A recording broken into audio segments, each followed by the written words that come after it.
Now, a Very little cool. bit ago, I ran a sync, so these changes that we made with our PowerShell script on-prem should be replicated up to the cloud.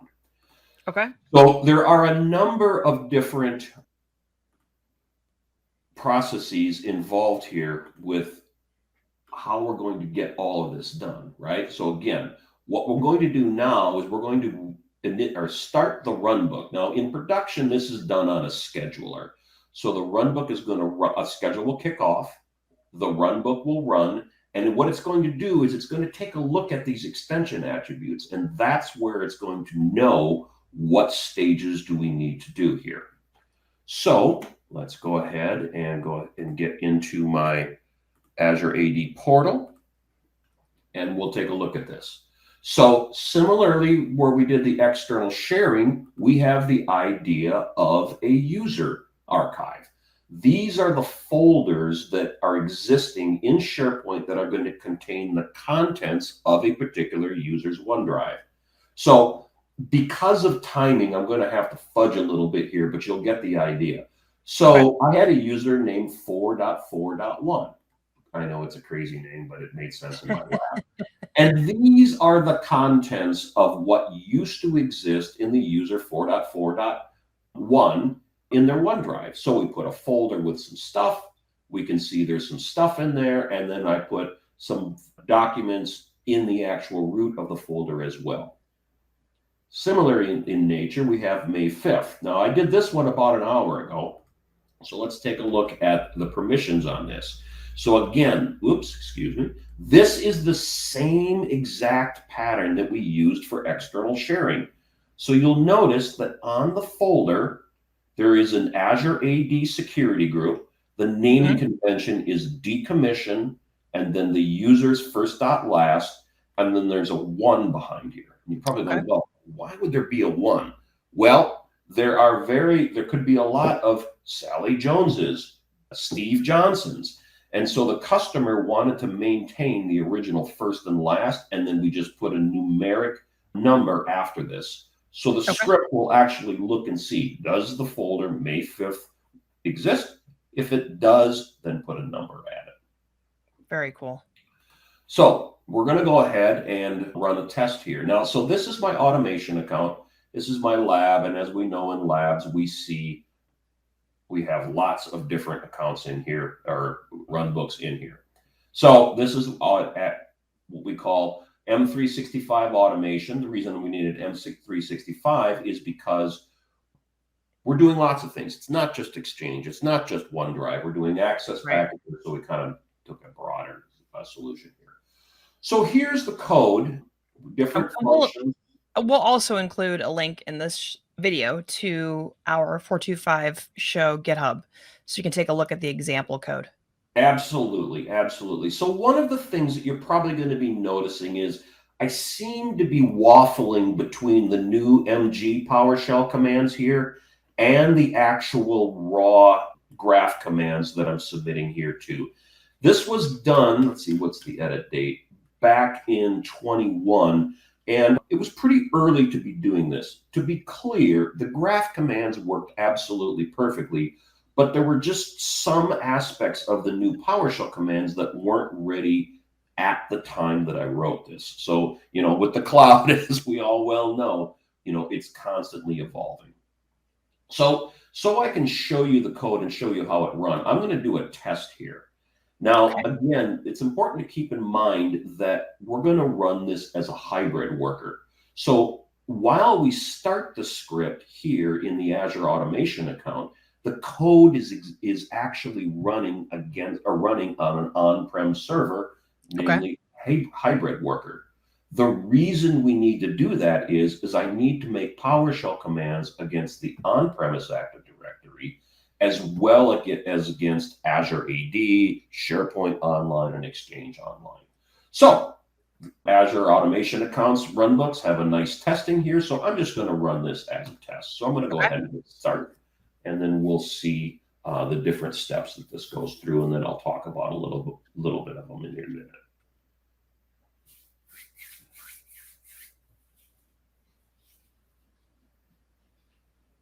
And this does take some time. I've done quite a bit with Azure automation.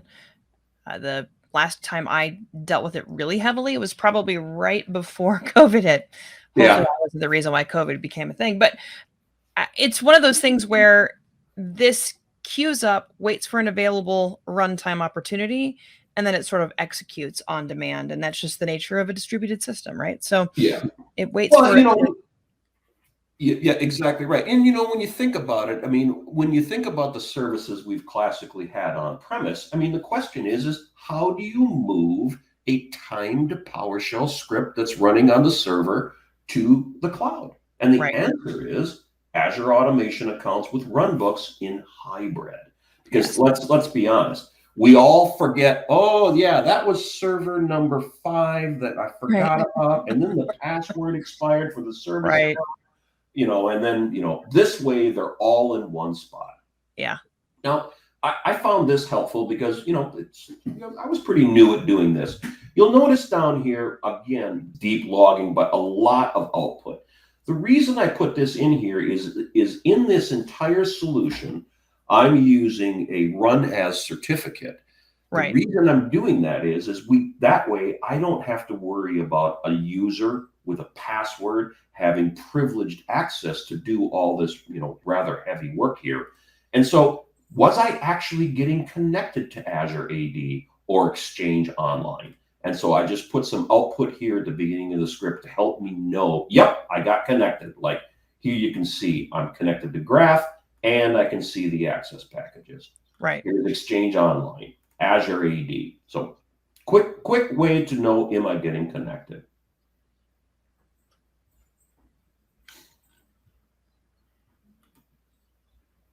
Okay, so we're getting into the looping through here, and you can see this is our user that we decommissioned here. So again, very deep logging, checking to see if the Azure AD security group decommission 2.2.1 exists in the access package catalog. And we'll see this in a minute as we go through here. Another interesting thing that I found when I was working through this here is whenever possible, I'm using graph application permissions. This is the idea that I don't have to have a user account and a password to go ahead and get work done. But what I found is certain graph commands, again, at the time that I did this, they didn't support delegated permissions, which are user permissions. So you can see in my script that when this completes here a little bit,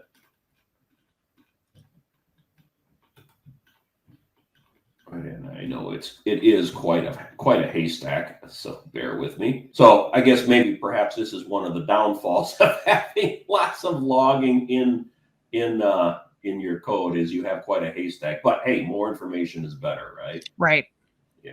Right. And then I think the beauty is folks can take this code, they can port it in as is, they can tweak whatever they need to, they can edit, remove, add, etc.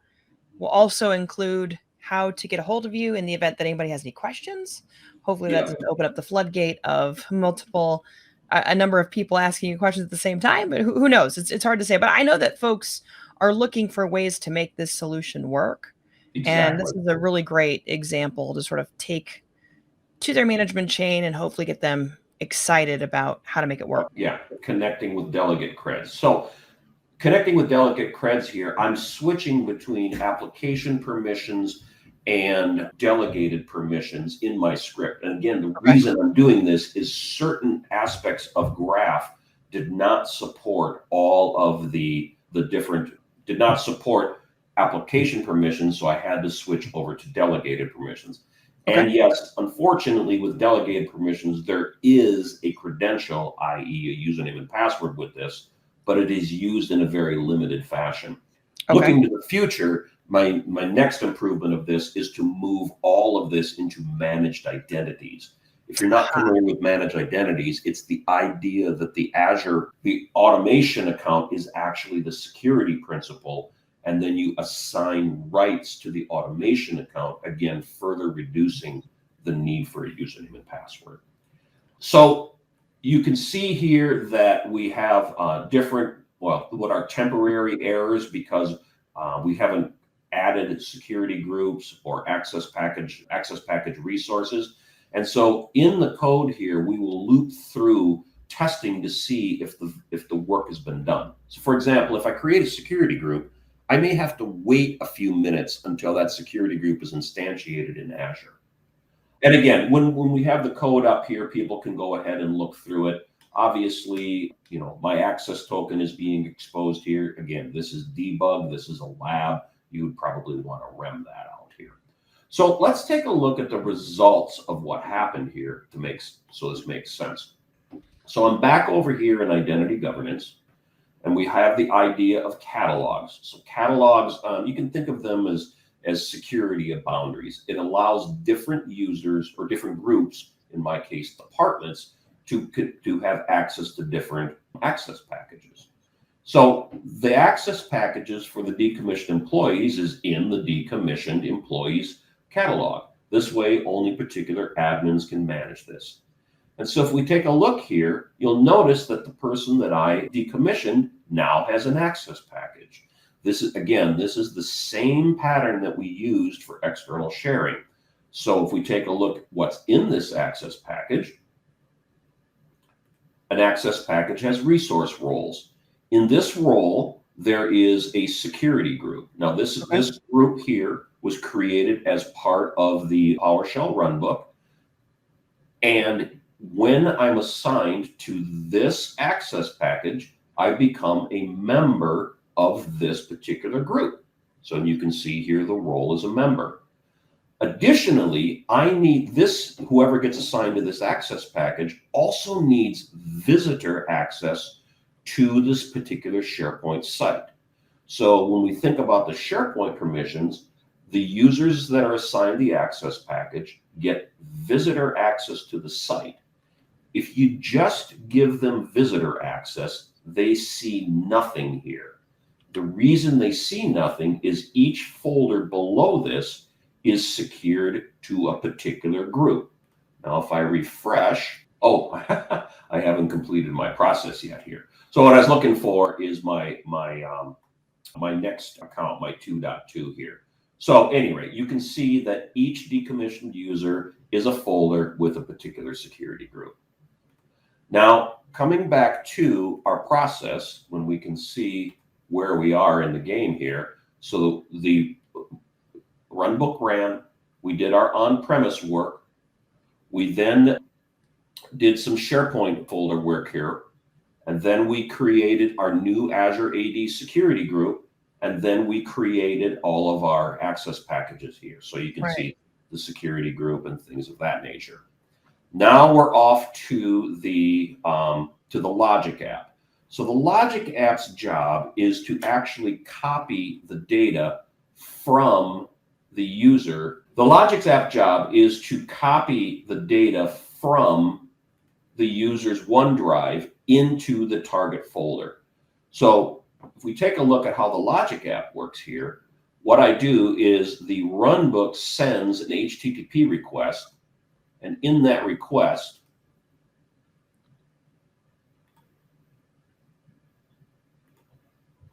we can see the various parameters of the users that we need to copy. So for example, this is the source OneDrive. This is the destination SharePoint folder. This is the name of the folder, the email address, it's a decommission, the manager, the decommission date. So we're passing information from the runbook into logic apps, which again will eventually copy all of the data from the user's OneDrive into the newly created SharePoint site folder. Okay. So you're probably going, now wait a minute here. Why didn't we just use, say PNP PowerShell commands to copy the OneDrive? Well, first of all, at the time, I could not get PNP to use application permissions. Again, all this work is being done without a username and password. It's being done with SharePoint app permissions. The other aspect is these OneDrives could be huge. So if we think about doing the PowerShell copy within this runbook, I could get caught up in having this run book run for many, many hours if it was a really, really big OneDrive. So by moving it to Logic App, I just send an HTTP request, and the Logic App crunches through that and then gets the work done as as the Logic App does. Isn't there a set amount of time that Azure Automation runbooks will sort of time out? Like if they run longer than a certain, I can't think of what it is off the top of my head, but I remember that front, and it's been a bit since I played around with it heavily. So that would be another thing to be conscious of. Exactly. Yes, you could use the Azure Automation account. However, if it's, like you said, a very big OneDrive, you might be running into a situation where the job times out because it doesn't complete.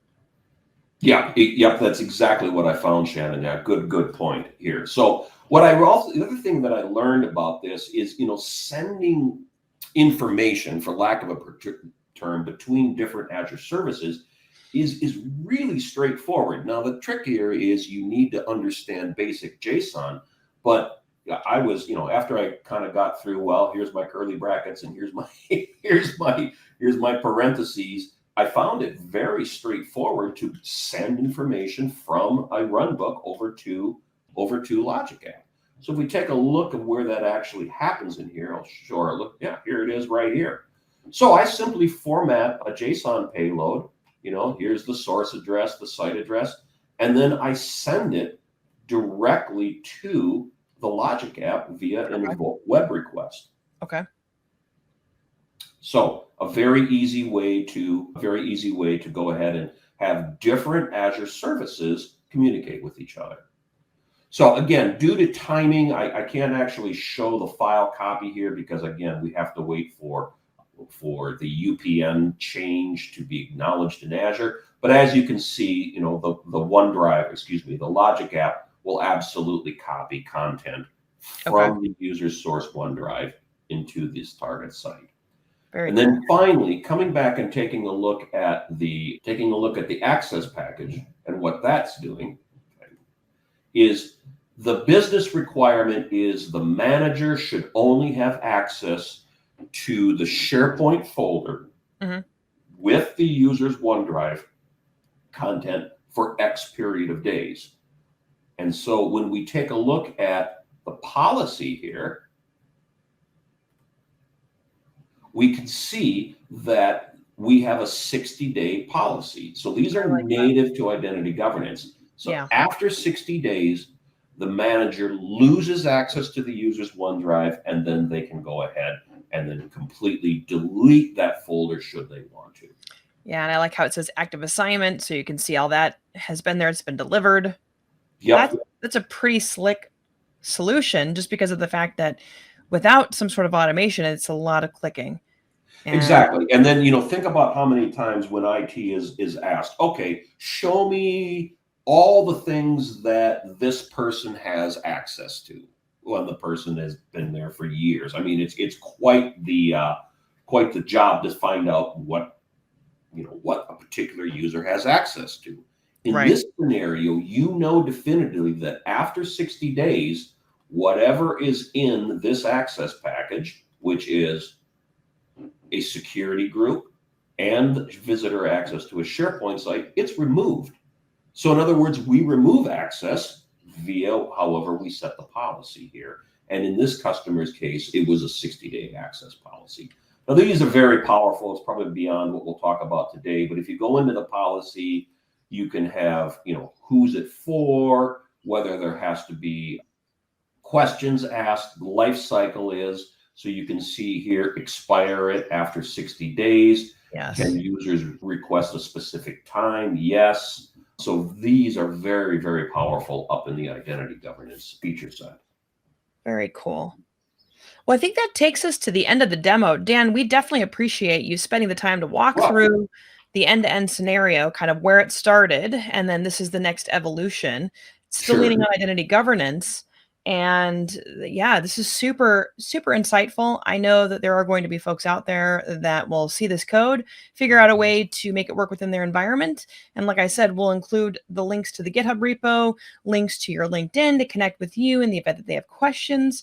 But yeah, this has been a really insightful opportunity for us to even take a little bit deeper of a gander into the realm of identity governance, how you can think about logic apps, Azure automation, blending everything together, stitching that full solution together. Sometimes we don't get to see that very often. So I'm glad that we were able to get connected with you because, when you're not working with customers as closely as you are, Dan, you sort of lose that, right? And so it's great to have you back on, or have you on, and hopefully we can have you back on in the future. Maybe there's some other opportunities for us to showcase your work. Sure, I'd be happy to come back. You bring up a really good point. When I was doing this, I really learned a lot, and I looked in some of the documentation, and there wasn't a lot of great documentation in some of the Right. more advanced things I'm doing. So hopefully, this will help other users say, "Wow, well, how do I copy a OneDrive with Graph?" Well, there's an example for that in here. How do I make an access package in automation? There's an example in here, and so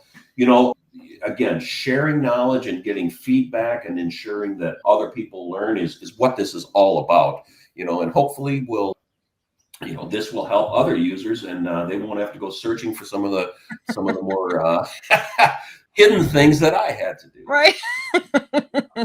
I love it. Well, thanks, Dan, for joining us throughout the course Thank you of for this having me. series I of can't videos. wait to come back. Of course, and then we'll have to keep you on our Rolodex, and we'll have to have you back on in the future to talk about some of the other work that you've been doing in the realm of state and local government customers and how they're using identity inside of M365.